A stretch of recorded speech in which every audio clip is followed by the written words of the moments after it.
is a question about gross disbalance. Remember, I gave this example, you're in the middle of the ocean, you're in a boat, and the boat is a bit rusty and it's a bit not colorful and you want to paint it, but suddenly you notice there is a big hole. And what you do? You fix this hole. Now, the question of gross disbalance comes again, again, and again with every patient, with every condition, with every life, in fact, because our gross disbalance tend to be our main conflict.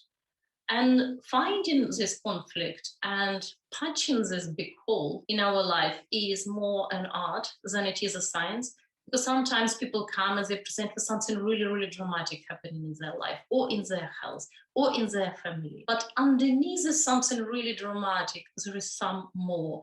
And if there is something really, really dramatic, I would encourage you to ask them questions which go under this drama and see what it is in this drama for them, which creates such a distress.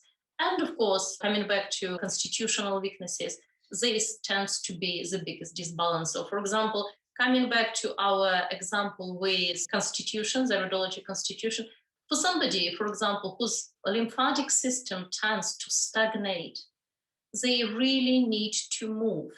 They really need to move their body and they need to watch their diet, obviously, and they need to deal with general level of pain because this constitution means pain in big letters.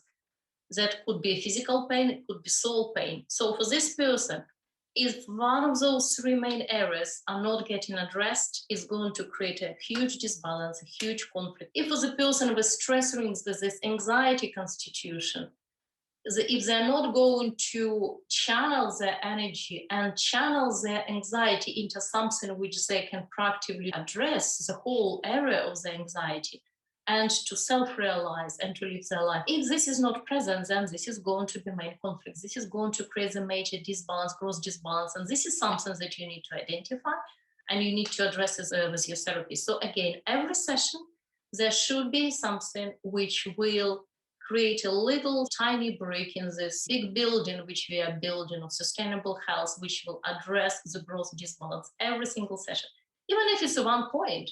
So, for example, if somebody comes and says, oh, I want to be a teacher or public speaker, I want to be a writer, they want to express themselves, they want to express themselves in the external, but they're extremely shy. You can just give them master of voice point. Every single session, it will take 30 seconds. And it creates magic because it will be reinforced times and times again. And the next time they come, you can see the change. Cumulative effect of Colourpuncture. Next time they come and they're so flowing in their conversation. They're full of creative project and so on. And this is how you know that your treatment will. So sometimes it's just a single point, sometimes a combination of a couple of points. But you need to keep this in mind and not to be overly distracted by current drama they present you with if they're coming on a particular day. It's not to say that you need to ignore the drama. Of course, you need to address the drama. However, you need to keep in mind this long-term view because long-term view will give you direction. And without direction, we cannot make this one step because every session, if you think about it, we take just one step. And without knowing exactly in which direction you're taking the step, you're leading patient to take this step. You're inviting their body to work on this particular thing. Then obviously, how do you know? You need to know the full picture. You need to know long-term picture where you go.